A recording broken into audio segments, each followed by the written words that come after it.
অনেক পুরনো প্রাচীনতম দ্বীনি বিদ্যাপীঠ জামিয়া আরবিয়া মাখজানুল উলুমের ঐতিহাসিক সালানা ইজলাসের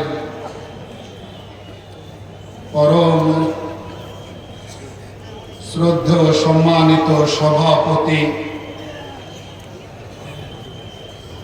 আমাদের সকলের মুরব্বী অভিভাবক, বাংলাদেশের অন্যতম শীর্ষস্থানীয় আলেমে দ্বীন হযরত মাওলানা আব্দুর রহমান হাফিজি দামাত বারাকাতুহুমুল আলিয়া, হযরত উলামায়ে কেরাম, বুজুর্গানে দ্বীন, মাশায়েখে ইজাম, শ্রদ্ধাভাজন মুরব্বিয়ানে কেরাম, আগত সমবেত সর্বস্তরের ধর্মপ্রাণ বেরাদারানি ইসলাম, সর্বপ্রথম মহান পরওয়ারদিগারে আলম, মহামহিম প্রতিপালক আল্লাহ জাল্লা জালালুহু ওয়া আম্মা নওয়ালুহুর শাহী বারগাহে লাখ কোটি শুকরিয়া আদায় করছি, যিনি আমাদেরকে অনুগ্রহ আর অনুকম্পা প্রদর্শন করে এই বিশাল ইসলামী সম্মেলনে অংশগ্রহণ করার তৌফিক এনায়েত করেছেন। আমরা কেউই গায়ের জোরে আসতে পারি নাই, সুস্থতার দাপট দেখিয়ে আসতে পারি নাই, আল্লাহ দয়া করে এনেছেন। অতএব সেই মহান প্রতিপালক খোদাবন্দে কুদ্দুস রব্বে জুল জালালের শাহী দরবারে কালিমাতুশ শুকর পড়ে নেই। সবাই পড়ুন, বলুন আলহামদুলিল্লাহ।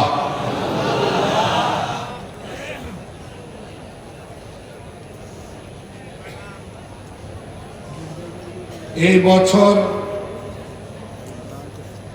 আমরা বিভিন্ন জায়গায় মাহফিল করছি, কিন্তু চিত্রটা একটু ভিন্ন রকম।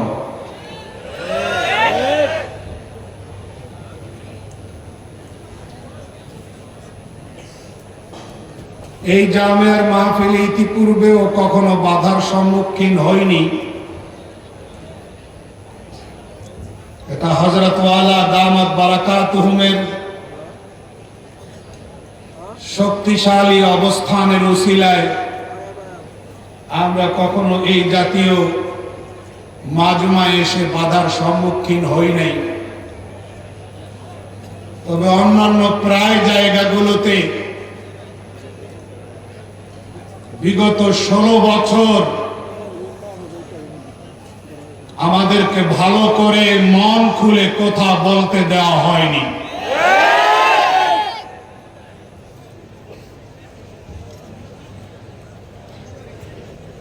আমাদের কথা বলার স্বাধীনতা, নিরাপদ জীবন যাপনের স্বাধীনতা, সানন্দে স্বাচ্ছন্দ্যে জীবন পরিচালনার স্বাধীনতা, আমাদের ন্যায় বিচার পাওয়ার স্বাধীনতা, একজন নাগরিকের যত রকম সাংবিধানিক অধিকার স্বাধীনতা থাকা দরকার, সব রকম অধিকার আর স্বাধীনতা টুটি চেপে ধরা হয়েছিল। আল্লাহ মুক্ত করেছেন, আলহামদুলিল্লাহ। মুক্ত করেছেন কে? আল্লাহ। অনেক শহীদদের, হাজারো শহীদের রক্তের উসিলা আমরা সেই সকল শহীদকে শ্রদ্ধার সাথে স্মরণ করছি, তাদের মাগফিরাত কামনা করছি। মোহতারম হাজিরিন, লুটেরা শ্রেণীর শাসক ইসলাম আর রাষ্ট্রের অপূরণীয় ক্ষতি সাধনকারী সরকার এমনি এমনি পালাতে বাধ্য হয় নাই। অনেক রক্ত লেগেছে, যদিও বা বারবার ব্যঙ্গ করে বলেছে, আমরা বলতে শুনেছি আমরা পালাই না।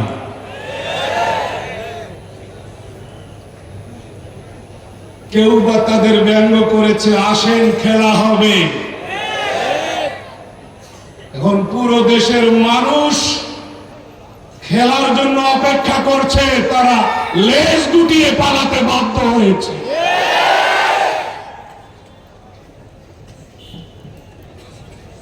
স্বাভাবিক কারণে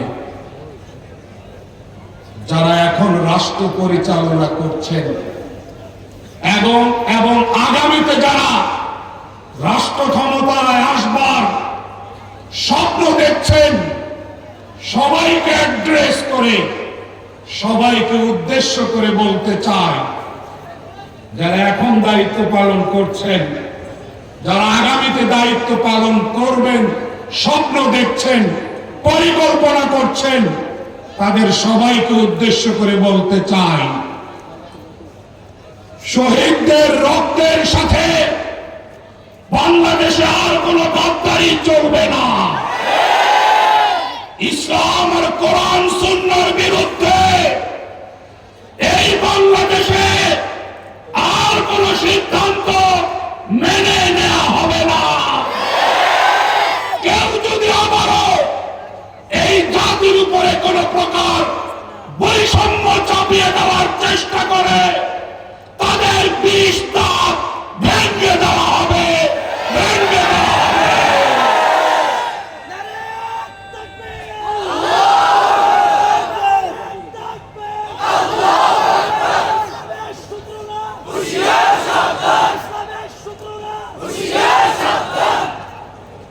আমরা আল্লাহর গোলাম, আর কারো গোলামি করতে প্রস্তুত নই, আর কারো দাসত্ব করতে প্রস্তুত নয়। এই জমিন আল্লাহর, দাসত্ব হবে একমাত্র আল্লাহ, আর কারো নয়। যদি সেই দুনিয়ায় রাজত্বের চেয়ার পেয়ে সেই গোলামি ভুলে যায়, যদি আল্লাহর দাসত্বই ভুলে যায়, তাহলে আল্লাহ যে অসংখ্য নাজ ও নেয়ামত পৃথিবীতে আমাদেরকে দিয়েছেন, সেটা ভোগ করার কোনো অধিকার আমাদের নাই। আয় তায়েরে লা হোতি উস रिश्ते से है मौत अच्छी जिस रिश्ते से आती है परवाज में कोता। পাখির কাজ হলো উড়া। এখন আপনি পাখি পালছেন, দানা পানি খাওয়াচ্ছেন, আপনার দানা পানি আদর যত্ন করে পাখি যদি উড়াই ভুলে যায়, তো এইরকম রিজিক আর দানা পানি খাওয়ার চেয়ে তার মরে যাওয়াই উত্তম। उस रिश्ते से है मौत अच्छी जिस रिश्ते से आती है परवाज में तोता। ঠিক তদ্রূপ দুনিয়ার ক্ষমতা পাইয়া যদি আমি আমার আসল রবকে ভুলে যাই, তাহলে এই ক্ষমতা গ্রহণ করার চেয়ে আমার মরে যাওয়াই উত্তম। জোরে বলেন ঠিক না বেঠিক? আল্লাহ আমাদেরকে একটি সংবিধান দিয়েছে, আল্লাহ আমাদেরকে একটি কিতাব দিয়েছে, পবিত্র কোরআনে কারীম। এই আলোকে আমরা জীবন পরিচালনা করি। অনেকেই বই লেখে, গ্রন্থ রচনা করে, শুরুতে ভূমিকায় লিখতে বাধ্য হয় যা আমি 6 মাস দিবারাত্রি পরিশ্রম করে 300 পৃষ্ঠার কিংবা 400 পৃষ্ঠার এই বইটি পাঠক মণ্ডলীর সামনে আনলাম। আমি একজন মানুষ, শত আন্তরিকতার পরেও কোনো ভুল থেকে যেতে পারে, খুব স্বাভাবিক। বড় কিংবা ছোট যে কোনো প্রকার মিস্টেক থেকে যেতে পারে, খুব স্বাভাবিক। যদি কোনো পাঠক কিংবা পাঠিকার নজরে কোনো ভুল ভ্রান্তি ধরা পড়ে, তাহলে অনুগ্রহপূর্বক অবগত করবেন। প্রতিশ্রুতি থাকলো আগামী সংস্করণে, নেক্সট এডিশনে এটা আমি শুধরে নেব এবং আপনার প্রতিও কৃতজ্ঞতার পাশে আবদ্ধ থাকব। এই ভূমিকা কমন, ব্যতিক্রম শুধু কোরআনে কারীমের ক্ষেত্রে। আল্লাহ পাক শুরুতেই চ্যালেঞ্জ দিচ্ছেন, যালিকাল কিতাবু লা রাইবা ফীহি। কোনো সন্দেহ নাই, কোনো সংশয় নাই, কোনো ডাউট আর কনফিউশন নাই। আবার মিডিলে গিয়ে আল্লাহ পাক বলতেছেন, আলহামদুলিল্লাহিল্লাযী আনজালা আলা আবদিহিল কিতাবা ওয়া লাম ইয়াজআল লাহু ইওয়াজা। সূরা কাহফের প্রথম আয়াত। সূরা বাকারায় প্রথমে বলছেন যালিকাল কিতাবু লা রাইবা ফীহি। সূরা কাহফের প্রথমে বলছেন ওয়া লাম ইয়াজআল লাহু ইওয়াজা। তার মানে not only clear but also very clear, অত্যন্ত স্পষ্ট। কোরআন কোন বক্রতা নিয়ে পৃথিবীতে আসে নাই, কোরআন কোন বৈষম্য নিয়ে পৃথিবীতে আসে নাই, কোরআন কোন সন্দেহের রাস্তা নিয়ে পৃথিবীতে আসে নাই। পরিষ্কার কিনা? জোরে জোরে। বাকি যত রাস্তা আছে, যত তন্ত্র মন্ত্র আছে, সব সন্দেহপূর্ণ। একটাই রাস্তা সন্দেহ মুক্ত। জোরে জোরে। একটাই রাস্তা সংশয় মুক্ত, একটাই রাস্তা ভেজাল মুক্ত, একটাই রাস্তা বৈষম্য মুক্ত, একটাই রাস্তা অবিচার মুক্ত। এই রাস্তায় যদি আমরা সবাই চলতে আরম্ভ করি, রাষ্ট্রেও কোনো বৈষম্য থাকবে না, সমাজেও কোনো বৈষম্য থাকবে না। বৈষম্য দূর করার জন্য রক্ত ঝরল, বৈষম্য দূর করার জন্য কেউ পঙ্গুত্ব বরণ করল, বৈষম্য দূর করতে গিয়ে কেউ আহত হয়ে দৃষ্টি প্রতিবন্ধী হয়ে গেল। এত ত্যাগ, এত রক্ত, এক সাগর রক্তের পরে যদি আবারও বৈষম্য থেকে যায়, তাহলে এটা তো অনেক বড় দুর্ভাগ্যের কথা। তাহলে আমরা সবাই বৈষম্য মুক্ত রাষ্ট্র চাই, আমরা সবাই ইনসাফ ভিত্তিক রাষ্ট্র চাই, আমরা সবাই সুবিচারের রাষ্ট্র চাই, চাই না? রাস্তাটা কি? রাস্তাটা ইসলাম, রাস্তাটা কোরআন আর সুন্নাহ।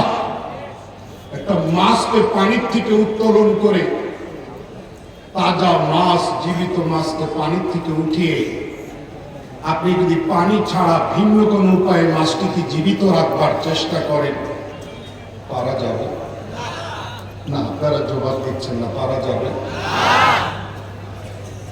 আল্লাহ চাইলে পানি ছাড়াও মাছকে জীবিত রাখতে পারেন, সেই ক্ষমতা আল্লাহ আছে। বাট আল্লাহ যে ব্যবস্থাপনা রেখেছেন, আল্লাহ যে নিজাম রেখেছেন, সেই খোদাই নিজাম আর ব্যবস্থাপনার আলোকে আমরা দেখতে পাই মাছের জীবিত থাকা, মাছের নিরাপদ থাকা, মাছের মুক্তি, স্বস্তি, শান্তি, নিরাপত্তা শুধু পানিতে। কোথায় কোথায়? এখন আপনি যদি 1 লক্ষ টাকা মূল্যের স্ক্রিন টাচ মোবাইল থেকে 500 টাকা মূল্যের হেডফোনের সাহায্যে ভালো কোনো গায়ক কিংবা গায়িকার সুললিত কণ্ঠে গান শুনাইয়া এইরকম সোফায় মাছটাকে আরাম দিয়ে রাখেন আর বলেন তুমি জীবিত থাকো, আরামে থাকো, সম্ভব? বোঝা গেল মাছের নিরাপদ থাকা নির্ভর করে শুধু পানিতে। আমরা মানুষ, মাখলুক, স্রষ্টা আল্লাহ, তিনি সৃষ্টি করেছেন আমাদেরকে, তিনি আমাদেরকে যে ধর্ম দিয়েছেন, তিনি আমাদেরকে যে কিতাব দিয়েছেন, আমাদের নিরাপত্তা, আমাদের অধিকারের সুরক্ষা শুধু কোরআন আর সুন্নাহর মধ্যে, ইসলামের মধ্যে। সুতরাং রাস্তা আমাদেরকে ধরতে হবে আসলটা নাকি নকলটা? জোরে জোরে, আসলটা নাকি নকলটা? জোরে জোরে, আসলটা। তার সন্ন্যাসী বকাবা আয়রাবি, তার সন্ন্যাসী বকাবা আয়রাবি, কে ইরাক তুমি রবি বতুর্কিস্তানাস। ওই পথিক, তুমি খানায়ে কাবার জিয়ারত করার সদিচ্ছা নিয়ে যাত্রা শুরু করেছো।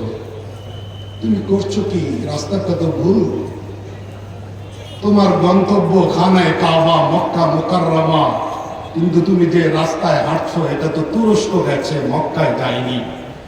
তোমার টার্গেট যদি ঠিক হয়ে থাকে তাহলে তুমি রাস্তা চেঞ্জ করো। এই রাস্তায় চলে কখনো গন্তব্যের মাইল ফলক স্পর্শ করতে পারবা না, ঠিক না বেঠে? আল্লাহ আমাদেরকে একটি সংবিধান দিয়েছে। এই সংবিধানের ব্যাপারে আল্লাহ ওপেন চ্যালেঞ্জ দিয়েছেন। কোনো সন্দেহ নাই, কোনো ভেজাল নাই, কোনো বক্রতা নাই, কোনো বৈষম্য নাই, কোনো ফল্ট নাই, প্রশ্ন করার মতো কোনো জায়গা নাই। এটাকেই ফলো করো। হ্যাঁ, কিছু গাধার গর্ধ শ্রেণীর মানুষ আছে, হ্যাঁ, ফেস কাটিং সুন্দর, তারা নাকি আবার বুদ্ধিজীবী, কিন্তু কার্যত জ্ঞান পাপী। যেমন এক গর্ধবের নাম মুনতাসির বাবু, আর এক জ্ঞান পাপী বুদ্ধিজীবীর নাম মুরগি চোরা শাহরিয়ার কবির।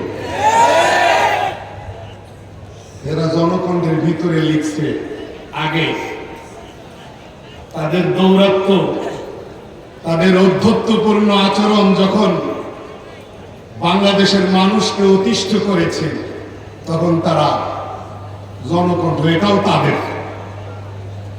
এই পত্রিকার ভিতরে তারা লিখছে, মুনতাসির, অধ্যাপক মুনতাসির সাহেব,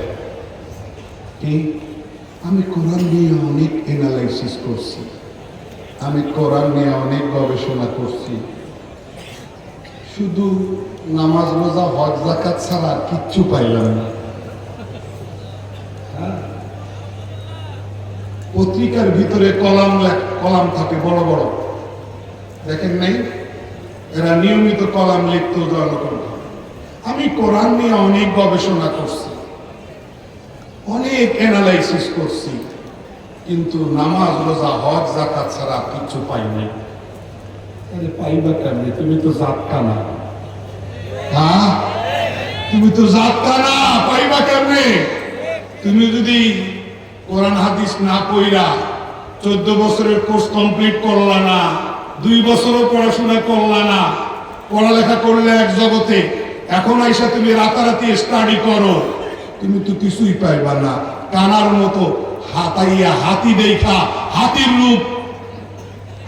রূপ জানতে চাওয়ার মতো নেককারজনক ঘটনা ছাড়া কিচ্ছু না।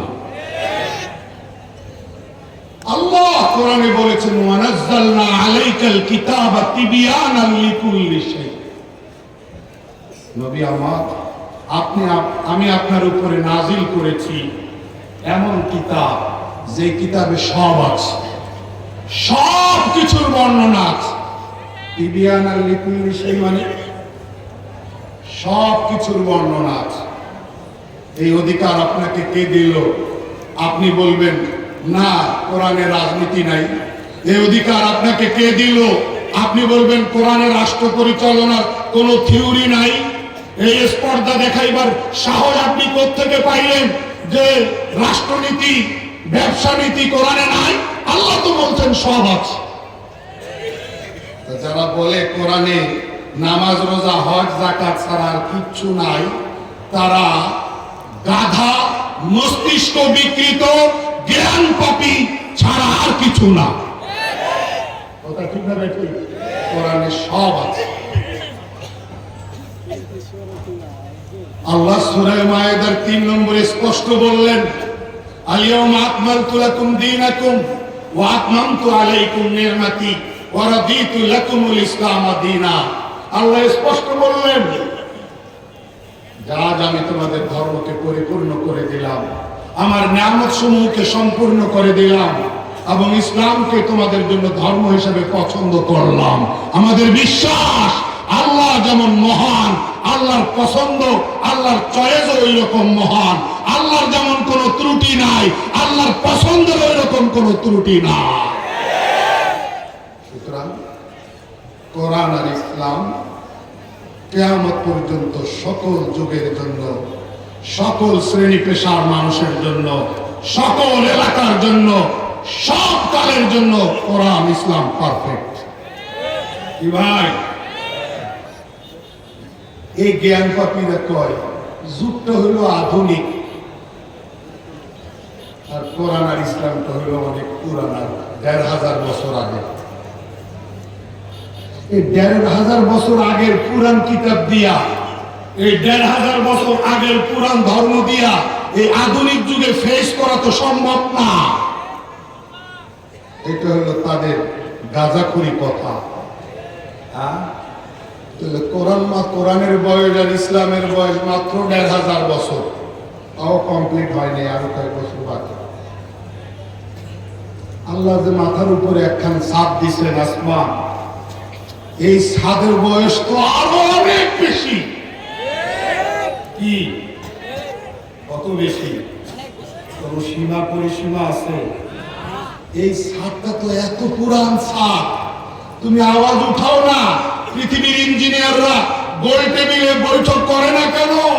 যে এই পুরান ছাদ চলবে না, এটাকে ডিজিটাল ছাদ বানাইতে হবে, এটাকে আধুনিক ছাদ বানাইতে হবে, এটাকে মডিফাই করতে হবে, ডেকোরেশন করতে হবে।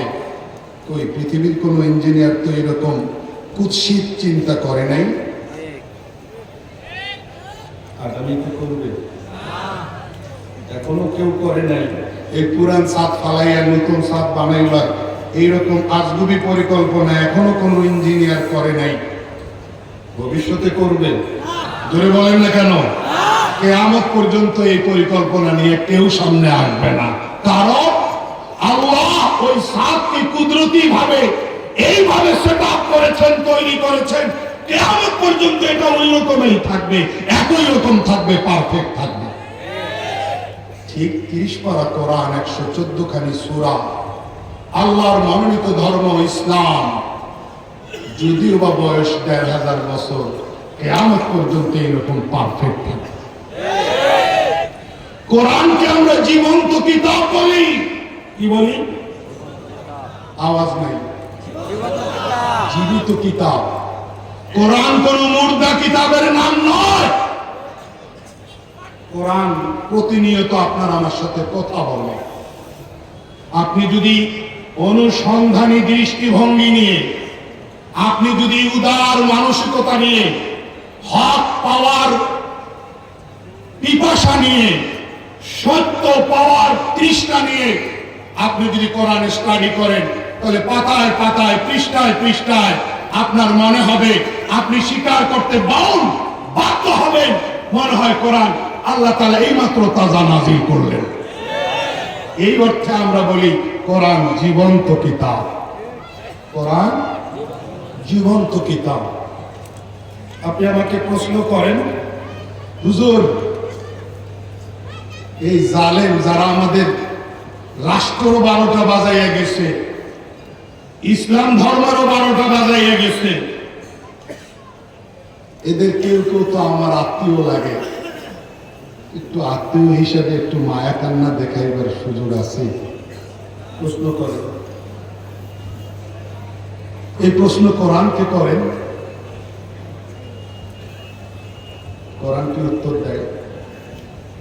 ব্যক্তিগতভাবে আপনাকে কেউ একটু গালি দিয়েছে, থাপ্পড় মেরেছে, আপনি তাকে মাফ করলেন, আপনি তার সঙ্গে কিভাবে ডিল করবেন, কি আচরণ করবেন, সেটাও কোরআন বলে।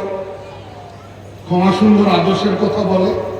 কিন্তু আপনার প্রশ্নটা যদি এটা হয়, যারা মুশরিক, যারা আল্লাহর সঙ্গে শিরিক করে, যারা মানুষের অধিকার কেড়ে নেয়, মানুষকে গুম করে, খুন করে, মানুষকে অন্যায়ভাবে জেলে পাঠা। এইরকম জালেম, এইরকম মুশরিকদের ব্যাপারে কোনো মায়া কান্না করার সুযোগ আছে কিনা?